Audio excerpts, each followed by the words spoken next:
안녕하세요, 여러분. 서울지방경찰청 외사과에서 근무하는 이미경입니다. 본 교육자료는 한국 내 거주하고 계신 외국인들을 위해 서울지방경찰청에서 외국인을 위한 범죄 예방 교육 영상을 제작하였습니다. 총 6개의 언어, 영어, 중국어, 일본어, 러시아어, 베트남어, 몽골어로 제작하였으며 총 10개의 카테고리, 사기, 성범죄, 가정폭력, 아동학대, 도박, 교통범죄, 마약범죄, 유학생 아르바이트, 불법 체류자 통보 의무 면제제도, 불법 택시 영업 등으로 구성되어 있습니다. 각 언어별 강사님들께서 유형별 피해 사례 및 예방법 등에 대해 알려드리도록 하겠습니다. 첫 번째, 사기 범죄입니다. 보이스피싱은 전화 등 통신장치를 이용하여 상대방을 속여 돈을 가로채는 금융사기입니다. 통장과 돈을 요구하는 모든 전화는 위험하니 그런 전화를 받으면 의심부터 하시기 바랍니다. 대사관 전화번호를 이용한 보이스피싱입니다. 실제 대사관 전화번호로 발신번호를 조작하여 피해자에게 전화를 합니다. 범죄와 연관되었다며 피해자의 개인정보와 돈을 요구한 사례입니다. 현금 인출책으로 범죄자가 된 경우입니다.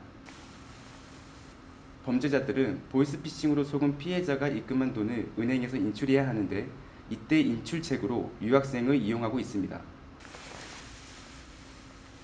유학생 A씨는 은행에서 대신 돈을 찾아다 주면 사례금을 주겠다는 글을 인터넷에서 읽고 실제로 ATM에서 돈을 찾아주다가 경찰에 검거되어 범죄자와 똑같이 공범으로 처벌된 경우입니다. 여러분들이 만약 보이스피싱을 당했다면 즉시 경찰에 전화하세요. 그러면 경찰이 금융기관으로 연결하여 임시적으로 그 계좌의 거래를 정지할 수 있게 도와드립니다. 금융기관은 어떠한 경우에도 통장이나 카드, 여러분의 개인정보를 요구하지 않으니 절대 속지 마시기 바랍니다. 자, 이제 보이스피싱을 예방하는 방법에 대해 알려드리겠습니다. 모르는 전화가 오면 그냥 끊으시기 바랍니다. 중요한 전화일 경우 상대방이 다시 전화를 하거나 문자 메시지를 남길 것입니다.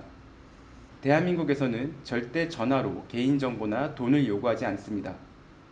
조금이라도 의심된다면 반드시 112로 전화해서 상담받으시기 바랍니다. 이번엔 인터넷으로 물건을 사고 팔면서 발생하는 인터넷 물품 사기입니다. 이때 사기범은 물건값을 깎아드릴 테니 계좌로 먼저 입금해 달라고 요구합니다.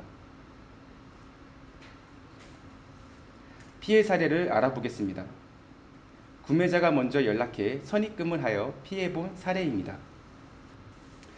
구매자가 인터넷 카페에서 물건을 판매한다는 글을 보고 판매자에게 물건을 살 수 있는지 물어봅니다. 이에 판매자는 돈부터 먼저 입금해 달라고 요구하여 구매자가 물건 받기 전 돈부터 보냅니다. 이후 입금이 확인되고 물건이 발송되었다는 문자를 받고 기다리지만 물건은 오지 않습니다. 이미 해당 카페는 폐쇄되었고 관리자는 연락이 두절된 경우입니다. 두 번째 사례입니다. 이번에는 판매자가 먼저 연락해 선입금을 하여 피해본 사례입니다. 구매자가 물건을 구매하고 싶다는 글을 올리고 판매자로부터 연락이 옵니다. 평소에는 판매자 정보를 조회하고 송금을 하였는데 때마침 회사 일로 바빠서 미리 조회하지 않고 선입금을 한 경우입니다. 이후 판매자로부터 연락이 없어 판매자를 조회해 보니 사기 건수가 많은 판매자로 확인된 경우입니다. 그럼 어떻게 하면 인터넷 물품 사기를 예방할 수 있을까요? 일단 너무 싸다면 의심부터 해야 합니다. 그리고 개인 거래는 직접 만나서 물건과 돈을 교환하되 물건을 꼼꼼히 확인해야 합니다. 만나서 물건과 돈을 교환하는 직접 거래가 어려운 경우에는 판매자가 괜찮은 사람인지 꼭 확인을 하셔야 합니다. 경찰청 사이버 안전국이나 더 치트라는 사이트에서 판매자 연락처를 검색하면 사기로 신고된 범죄가 있는지 계좌가 유효한지 확인할 수 있습니다.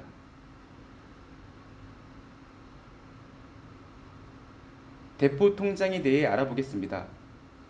대포 통장이란 통장을 개설한 사람과 실제 사용하는 사람이 다른 비정상적인 통장을 말합니다. 범죄자들은 자기 명의의 통장을 사용하면 경찰이 쉽게 찾아낼 수 있으니 다른 사람의 명의를 빌려 통장을 사용합니다.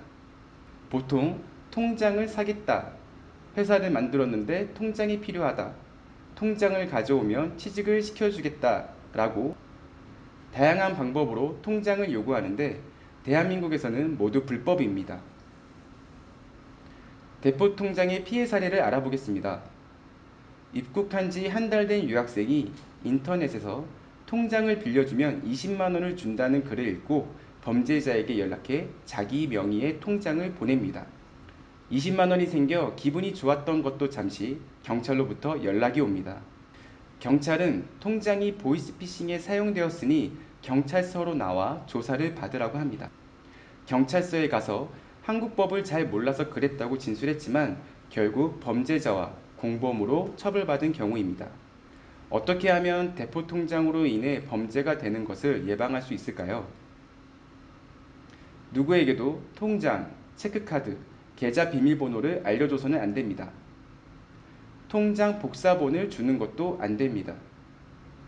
그리고 통장을 빌려주면 돈을 주겠다, 대출 한도를 늘려주겠다, 이런 잘못된 유혹에 절대 흔들려서 안 됩니다.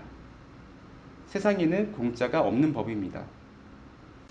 두 번째로 성범죄입니다. 무엇이 성범죄일까요? 사전적으로는 상대방의 의사에 반해 상대의 성적 자기결정권을 침해하는 모든 행위를 말합니다. 내가 어떤 이성을 만날 것인지, 어떻게 행동할 것인지 성적인 부분에서 내가 원하는 것을 스스로 판단하고 결정할 수 있는 권리를 말합니다. 법률적으로는 폭행이나 협박을 해서 강제로 상대방에게 성적인 행위를 하는 것입니다. 주로 강간이나 강제추행이 대표적입니다. 예전에는 폭행, 협박이 없으면 강간이나 강제추행이 되지 않았지만 최근에는 상대방의 의사를 무시한 채 성적인 행위를 하면 폭행이나 협박이 없어도 강간이나 강제추행으로 인정하여 처벌하고 있습니다. 성범죄 피해 사례를 알아보겠습니다. 피해 여성은 직장 상사 A씨로부터 강제추행과 모욕을 당했습니다. 일반적으로 여성이 이러한 일들을 당하면 당황하고 자신이 잘못한 건가 자책하기 일쑤입니다. 그러나 이 여성은 CCTV, 녹음 파일 등을 증거로 수집해서 경찰에 신고하였습니다. 결국 직장 상사 A씨는 강제추행이 인정되어 처벌받았고 이 여성은 고용노동부를 통해 새로운 직장에 취직하게 된 사례도 있습니다. 여러분께 이런 일이 있어서는 안 되겠지만 혹시나 당하신다면 절대 여러분의 잘못이 아니고 상대방의 잘못인 것을 기억하시기 바랍니다. 성범죄를 당했을 때는 일단 최대한 그 상황에서 벗어날 수 있도록 노력해야 합니다. 주변 사람에게 도움을 요청할 수 있도록 큰 소리로 외치거나 112에 신고하시기 바랍니다. 112 긴급신고 어플리케이션을 활용해도 좋습니다. 또한 중요한 증거는 최대한 확보해야 합니다. 몸을 씻지 말아야 하고 당시 입었었던 속옷은 버리지 말아야 합니다. 그리고 반드시 경찰에 신고하시기 바랍니다. 대한민국에서는 성범죄를 당한 경우에 피해자에게 임시로 숙소를 지원하고 전문 상담가의 심리 상담, 국선 변호사의 법률 지원을 해드리고 있습니다. 또한 의료비 등 경제적 지원 제도도 있으니 경찰에게 도움을 요청하시기 바랍니다. 이번에는 데이트 폭력과 스토킹에 대해 알아보겠습니다. 데이트 폭력이란 교제 중인 상대방에게 폭력이나 협박 등 위험을 가하는 행위입니다. 스토킹은 상대방 의사와 상관없이 직접 만나러 온다거나 전화를 한다거나 여러 방법으로 공포나 불안감을 주는 행위입니다. 예전에는 데이트 폭력을 단순 연인 사이의 다툼 정도로 생각했으나 지금은 엄연한 범죄 행위입니다. 그렇다면 데이트 폭력, 스토킹에 어떻게 대처할 수 있는지 알아보겠습니다. 여러분, 폭력은 사랑이 아니라 범죄라는 것을 꼭 기억하셔야 합니다. 협박한 메시지를 캡처하거나 대화 내용을 녹음하고 목격자가 있다면 목격자의 연락처 등을 기록해 두셔야 합니다. 폭행을 당했다면 맞은 부위를 촬영하고 병원에서 진단서를 받아 증거를 확보해야 합니다. 그리고 경찰 및 1366 여성 긴급 전화를 이용해 상담을 요청하시기 바랍니다.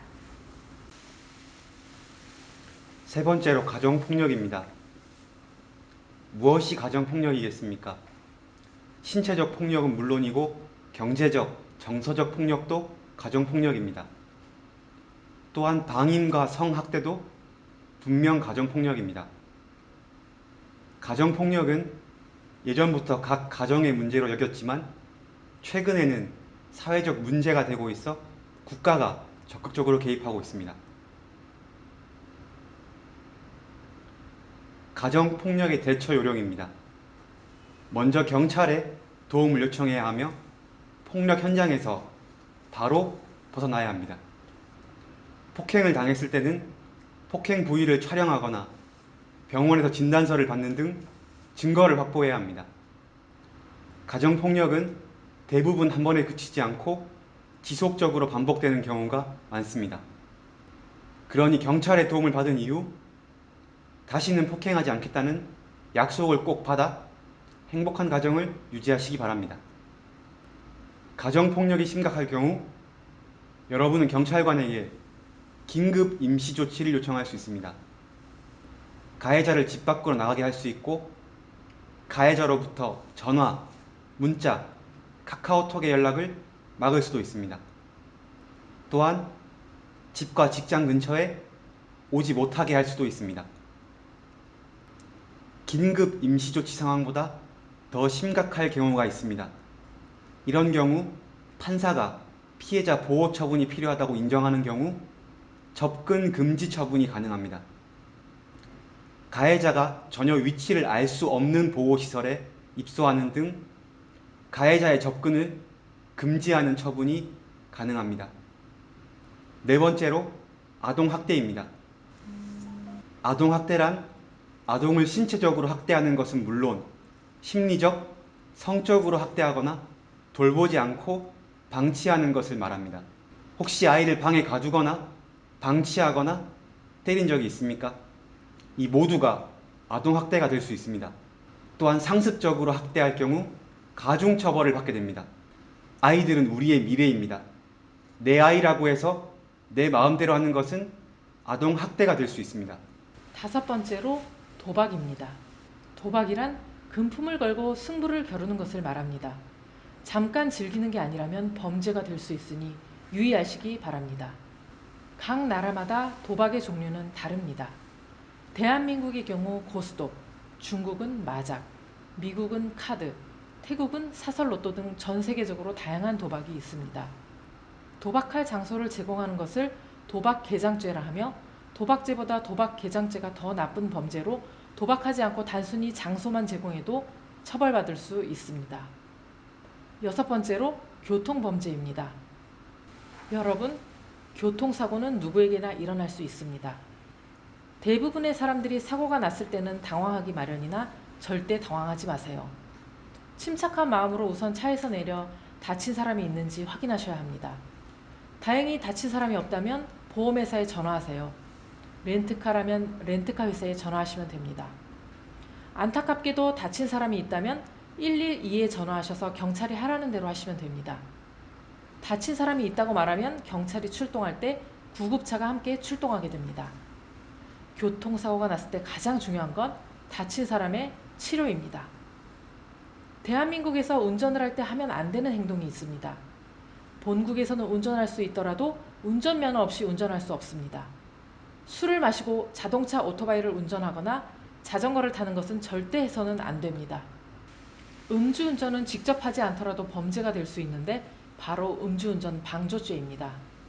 술 마신 사람에게 자동차 열쇠를 주거나 음주운전할 것을 알면서 술을 마시게 하거나 음주운전을 권하고 함께 차에 타거나 음주운전하려는 사람을 말리지 않는 경우도 모두 음주운전 방조죄입니다. 자전거 안전규제에 대해 알아보겠습니다. 자전거를 타고 음주 주행하는 것은 안 됩니다. 안전모는 꼭 착용해야 합니다. 보도통행 시에는 보행자에 유의하며 횡단보도에서는 자전거에서 내려서 끌고 가셔야 합니다. 원동기가 켜진 전기자전거는 보도통행을 금지합니다. 대포 차량에 대해 알아보겠습니다. 서류상 주인과 실제 운행하는 사람이 다른 차량 또는 주인이 누구인지 모르는 차량을 대포 차량이라고 합니다. 차량 주인이 누구인지 확인하기 어려우니 범죄에 이용되거나 교통사고가 났을 때 다친 사람의 피해 회복이 쉽지 않습니다. 그래서 대포 차량의 운행을 금지하고 있습니다. 대포 차량은 어떻게 발생할까요? 채무관계에 얽혀있거나 차를 사고 명의 이전을 하지 않거나 차를 도둑 맞은 경우에 대포 차량이 될 수 있습니다. 대포 차량은 단순히 운행하는 것만으로도 처벌받을 수 있습니다. 혹시 이런 행동을 하신 적 있거나 보신 적이 있나요? 신호위반, 중앙선 침범, 과속 진로 변경, 금지 위반, 급제동, 이유 없는 소음 발생, 안전거리 미확보, 앞지르기 위반, 횡단 유턴 후진 금지 위반, 모두 난폭운전입니다. 보복운전 절대 안 됩니다. 일부러 급하게 정지하기, 가다서다 운전하며 위협하기, 진로 방해하기, 차선 밖으로 밀어붙이기 절대 하시면 안 됩니다. 7번째, 마약 범죄입니다. 마약을 범죄로 처벌하지 않는 나라들도 있습니다. 그러나 대한민국에서는 마약, 향정신성 의약품을 단순히 소지하거나 사용하는 것을 범죄로 처벌하고 있습니다. 금지되는 마약으로는 아편, 몰핀, 물뽕, 헤로인, 코카인, 대마, 메사돈, 야바, 히로뽕, LSD, 해피벌룬 등이 있습니다. 마약류 등 수출입 판매나 구입, 집에서 재배하거나 종자 소지, 마약을 투여하는 장소를 제공하는 것은 엄연히 범죄입니다. 마약 투약은 물론 단순히 소지하기만 해도 처벌받을 수 있으니 유의하시기 바랍니다. 8번째, 유학생 아르바이트입니다. 유학생도 아르바이트를 할 수 있을까요? 네, 출입국 간사의 허가를 받으면 가능합니다. 원칙적으로 영리, 취업활동은 금지되어 있으나 시간제 취업, 즉 아르바이트는 사전 허가를 받으면 가능합니다. 그럼 어떤 아르바이트를 해야 할까요? 편의점 등 사회통념상 학생이 할 수 있는 업종, 단순 노무직이나 일회성 활동은 가능합니다. 그러나 많은 돈을 준다고 하여 유흥주점에서 도움 일을 하거나 풍속에 어긋난 장소에서 일을 하거나 공장이나 첨단산업연구소에 취직하거나 개인 과외, 불법 추심 행위는 금지하고 있습니다. 출입국 간서의 사전 허가를 받더라도 시간 제한은 꼭 지키셔야 합니다. 학부, 어학연수 과정은 일주일에 20시간 이내, 석사, 박사 과정은 일주일에 30시간 이내입니다. 아르바이트 기간은 1년이지만 제약 기간 내에는 연장이 가능합니다. 단 학기의 70% 이상을 이수해야 하고 평균 B학점 이상을 획득해야 합니다. 외국인은 비자 종류에 따라 체류 자격 범위 내에서 활동할 수 있습니다. 외국인의 경우 누구나 취업할 수 있는 것이 아니라 취업할 수 있는 자격과 할 수 없는 자격으로 나뉘게 됩니다. 관광 취업 비자의 경우 체류 자격 범위 내에서 취업 활동이 가능하고 유학생은 물론 어학연수, 방문 동거, 동반 비자의 경우 출입국 간사의 허가를 받으면 취업 활동이 가능합니다. 특히 이번은 결혼 이주 여성분들이 취업 활동 관련하여 주의하셔야 할 부분입니다. 한국인과 결혼한 딸의 출산을 돕기 위해 본국에서 초청받아 가족 초청 비자로 한국에 온 가족분들이 취업 활동을 하게 되었는데 출입국 관리사무소에서 이들을 불법 취업으로 단속하여 강제 퇴거된 사례가 있습니다. 가족 초청 비자의 경우 취업이 불가합니다. 방문 동거 비자로 체류를 연장하는 경우에도 원칙적으로는 취업이 불가하니 자세한 내용은 출입국 관리사무소로 문의하시기 바랍니다. 9번째, 불법 체류자 통보 의무 면제 제도입니다. 불법 체류자 통보 의무 면제 용어가 굉장히 어렵습니다. 쉽게 말씀드리자면 대한민국 경찰은 외국인의 불법 체류 사실을 발견하면 출입국 관서에 불법 체류 사실을 통보할 의무가 있습니다. 그러나 불법 체류자라 할지라도 범죄 피해를 당해 경찰에 신고하신 경우 경찰의 통보 의무가 면제되는 제도라고 할 수 있습니다. 경찰에서는 불법 체류라는 신분으로 범죄 피해를 구제받지 못하는 사각지대를 해소하기 위해 이 제도를 운영하고 있습니다. 그러나 모든 범죄에 적용되는 것은 아닙니다. 형법과 특별법의 일부 범죄에 적용되는데 형법에서는 살인, 상해, 폭행, 과실치사상, 협박, 유기학대, 체포감금, 약취유인, 강도, 절도, 강간, 강제추행, 권리행사 방해, 공갈, 사기 등 중요 범죄가 해당되며 특별법으로는 직업안정법, 성매매, 성폭력, 교통사고처리 특례법, 폭력행위 등 처벌에 관한 법률이 해당됩니다. 다만 앞에서 본 사건의 모든 피해자에 대해 통보 의무가 면제되는 것은 아닙니다. 불신 검문이나 다른 범죄로 단속된 경우, 쌍방 폭행의 경우, 피해자가 아닌 참고인으로 조사받는 경우, 범죄 피해자인지 불분명한 경우, 이미 불법 체류자로 단속된 경우, 이러한 경우에는 불법 체류 사실이 출입국 관리소에 통보된다는 사실을 꼭 숙지하시기 바랍니다. 또한 불법 체류자 통보 의무 면제 제도의 도움을 받아 범죄 피해를 회복하게 되더라도 체류 자격이 합법으로 변하는 것은 절대 아닙니다. 경찰이 출입국 관서에 통보하지 않을 뿐 불법이라는 신분은 그대로 유지되므로 언제든 단속되어 강제 추방될 수 있습니다. 범죄 피해 구제를 받으셨다면 자진 출국하셔 합법적 신분으로 재입국하시기 바랍니다. 10번째, 불법 택시 영업입니다. 불법 택시 영업이란 외국인 관광객 대상으로 택시가 터무니없는 비싼 요금을 받거나 택시 영업을 할 수 없는 일반인이 렌터카로 택시 영업을 하는 것을 말합니다. 외국인 관광객들의 피해 예방을 위해 저희 서울지방경찰청 관광경찰대가 집중적으로 단속하고 있는데요. 우선 사례를 알아보겠습니다. 택시가 바가지 요금을 받는 사례입니다. 외국인 관광객이 택시를 타고 인천공항에서 마포구까지 오는데 실제 택시 요금은 6만 5천 원이었는데 외국인 관광객이 5만 원권 지폐 8장을 주었고 택시기사가 거스름돈을 주지 않았습니다. 일반인이 렌터카로 택시 영업을 하는 사례입니다. 렌터카를 이용해 남산에서 명동까지 2만 원, 강남까지 4만 원 등 정상 요금보다 많은 요금을 받고 불법으로 택시 영업을 한 사례가 있습니다. 불법 택시 영업, 이렇게 예방하고 대처할 수 있습니다. 택시가 아니면 타지 않기, 택시를 타기 전 노란색 번호판을 확인하기, 요금이 많이 나왔다고 생각되면 즉시 112로 신고하시기 바랍니다. 마지막으로 외국인 등록증이나 여권과 같이 본인의 신분을 확인할 수 있는 신분증을 소지하지 않았을 경우 벌금이 부과될 수 있으니 항상 소지하시기 바랍니다.